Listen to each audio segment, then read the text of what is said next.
Just taking care of business. Taking care of business. Taking care of business. Okay. Episode 3. Here we go. Right, here we go. Welcome. So we've done 2 already.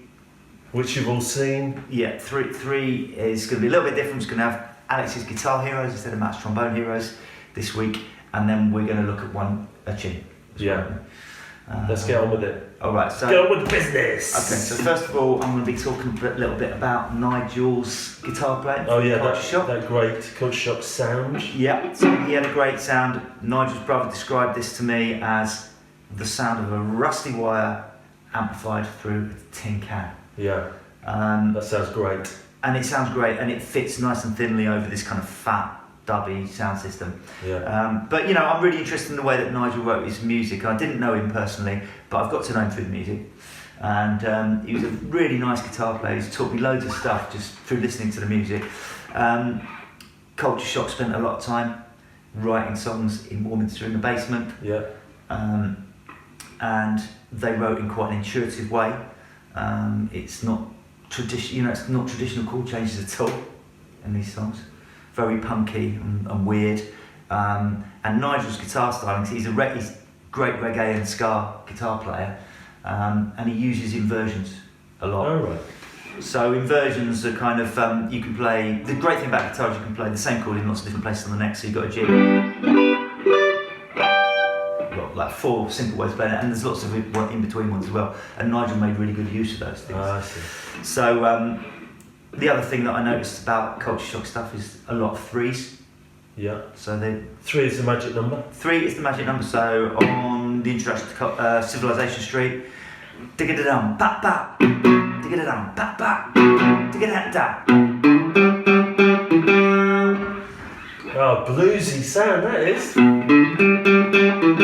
Don't normally hear that through the racket of the band. And it's also a bit African sounding.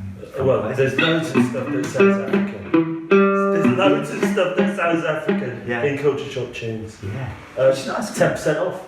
10% off, definitely. That's like a sort of that is like a proper kind of South African rhythm. It is. It's like a township jive almost, isn't it? Jive. Anyway, go on. Civilization Street. Yeah. Oh god, now I want to talk about 10% off. But yeah, back to Civilization Street. So it's in F sharp major. Tricky which is key. kind of an unusual key, so it's F sharp major, D, A, B. But the great thing about it is it's major, major, major, major. It's like major piled upon major. Usually in any key you only get 3 major chords. You'll get your first note, your 4th note, and your 5th note. Yeah. But yeah, so in this one it's all major.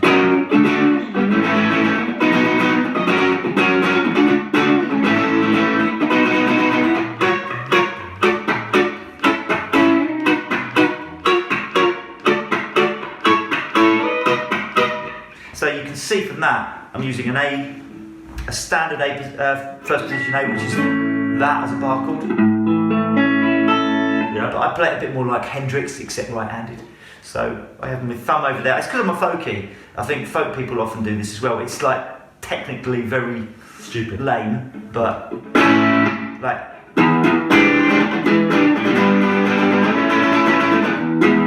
It's great for those sort of chords. But it's great for reggae and ska because you play lots of the top 4 strings. It's a bit thummy. The thumb is often used just to dampen the strings, actually. Oh, right. So that you're mainly getting that. So I'm only hitting the top 4 strings. Oh, yeah. But actually, the thumb's there to dampen it in case you sort of don't want that happening. So it looks like you're strangling the guitar. It does. It looks like a good old chicken grappling technique. So you can see you've got the A chord there, and then you've got that A inversion of A as well.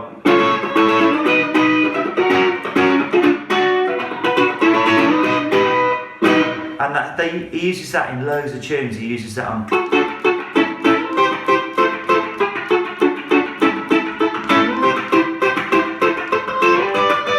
There's lots of kind of nice little inversions and moves around this part of the neck. Great.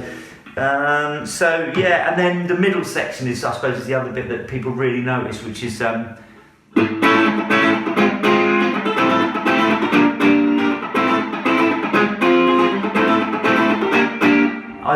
it comes to that point, because I can see guitarists in the audience going, what's that chord he's playing? And you hardly have to move. Well, what is it? What is it that he's playing? So this bit's weird because suddenly everything's minor. So on the verse, everything's major. On this bit, everything is minor. So you've got A minor, F minor, A minor, F sharp minor.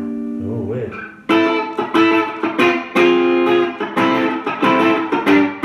Oh no, that's that's my mistake. That's an A minor and F minor and A minor and a G minor. Oh,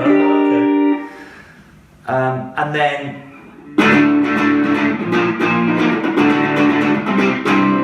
which is D, B flat, D, C. So, but the great thing about these inversions is that A minor there, you only have to move one semitone down your string. Change very little about it.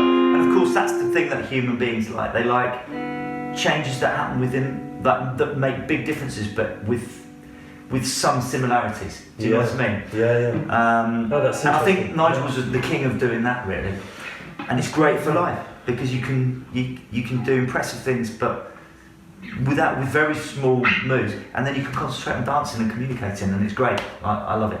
That's weird, isn't it? Yeah. Because when you're playing that, it makes me think, that the trombone and the guitar are very similar. In what way? Well, because if you play a note and you move one bit, you move a semitone, don't you? Yeah. And with the trombone, you have 7 positions, and they're like frets of a guitar.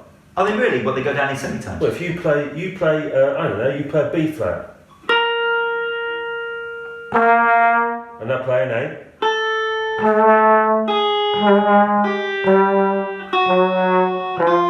That's interesting, isn't it? It is very interesting. Apart from this, doesn't get any strings. Chromaticism. And isn't in culture shock. No, and also doesn't make you look sexy. Oh. So let's move on to our second. I'm laughing at my own jokes. I'm laughing at my own jokes. They're so funny. So we're going to do a tune. Drinking out of a tiny cup. We're going to do a tune called "Song for My Father" by Horace Silver. Yeah. Let's try a jazz tune. It's a nice, easy jazz tune. So what we thought we'd do, we play the head, the tune. Yep. Which is like in two. It's like in 2 parts, isn't it? There's like. It's an A. It's an A. It's an A B. Is it? And then A. Is it? I don't know. No, you're right. Absolutely right. It's an A B. Yeah. A B. Which means you've got the same part twice, and then you've got. And then you got the other part. So should we do it?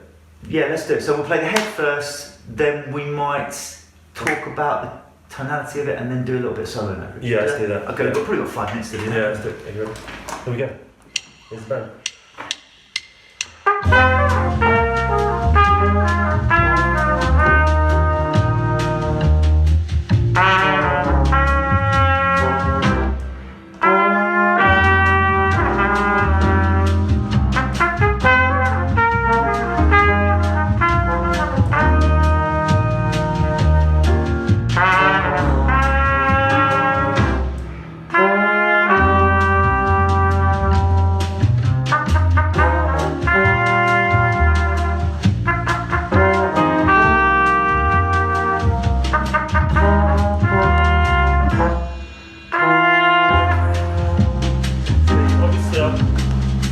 Obviously, you know the middle bit, I played that all wrong. But anyway, it sounded alright. Yeah. The middle bit is like what he played, not what I played. This sort of random. You were sort of harmonising a bit. I was thinking I don't know it all of a sudden because I'm not prepared. Anyway, remember, same as usual. Alright, so it's in the key of. Now, for everything that we talk about in G, if you're playing it on a guitar, think of it in F. Because we're talking in trumpet. Trumpet. Because I'm not very good at not very good at So changing. every time It's a disclaimer. Every time a disclaimer, yeah. So it's you can kind of play in G minor all the way through this tune. Yeah, because it's got G for ages, then it's got an F7, then an E flat 7, and then a D7. So it's heading from the home key, the G minor, down slowly to the 5th note of the scale, which is a D. And actually, when we were playing the tune then, you're playing the whole tune and I'm being a bit lame and just playing a bit of the tune and I'm playing this.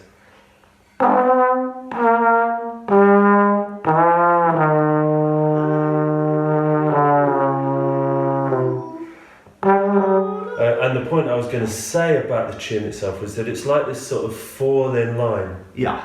And then it doesn't, in the B bit, the bit that I was making up and you were playing right, is sort of quite static. Yeah, isn't it? It just sort of sits there. So it's like downy and then staticky, isn't it? So it's quite a, if you play the minor all the way through it, it maybe doesn't go, but you mentioned before when we were preparing for this, that there were some other things that you could play with it to spice it up a bit. Did I? You said B flat, you said a B flat. Well, B flat works because if you're thinking in terms of B flat, it's the same as G minor. It's related, isn't it? It's the related majoriness to G minor. And then G minor harmonic is really nice in this one. Which is a different kind of minor scale, isn't it? It's a different feel to it. Yeah. And the great thing about it is that it's got the major bit of the at the end of the scale.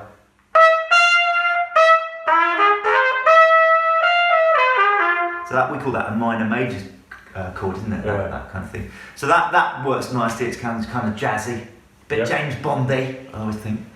Bit James Bondy. And then the other thing which a lot of trumpeters I've noticed do, especially Lee Morgan, is he'll take some of that G minor and he'll just use an arpeggio starting on a B flat but playing the key of G minor. It sounds like this.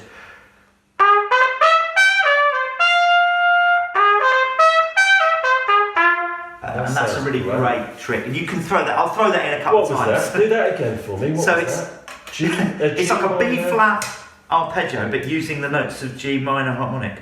So B flat, D, F sharp, and then A. So that's the ninth, and then you go down to the sixth. Whoa, and the sixth is the E. So the sixth note of the G minor scale is E, isn't it? So right, that's nice, isn't it? That. Yeah, it's a really, really cool. Anyway, so we'll do a bit of that. So you can do some of that. So you can do some G minor harmonic, yeah. And then you said a G Dorian as well.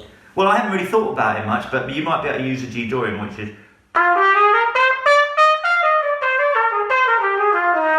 Which famously Miles Davis kind of told his group to think about quite a lot when they recorded. Did it? Yeah, kind of Blue.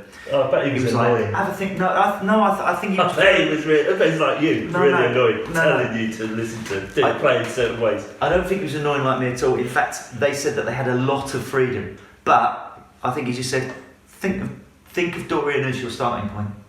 So actually, I think he was a lot more reasonable than people make out. Probably. Right. Okay. Anyway. A bit like Prince. You know, I think Prince was probably quite a good bloke to work with, even though he came across as really awkward. Yeah. I think he's just in like the media. Okay. I think Davis was probably saying. Yeah. Anyway, move on. So I'll go first. Yeah. Ready?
it's much easier for you to twiddly than me.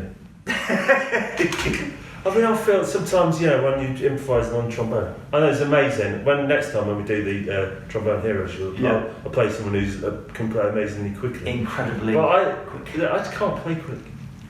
It's not that you can't play quick. I think your style is a lot about the tone. It's a lot about the tone. Whereas when you start playing quick, the tone generally, unless you're like the consummate professional, your tone's going to go with it. Yeah, it's true. It's true. Anyway, that was really nice. That was a song from my father, Rose Silver. Yeah. Very nice tune. So, we can't.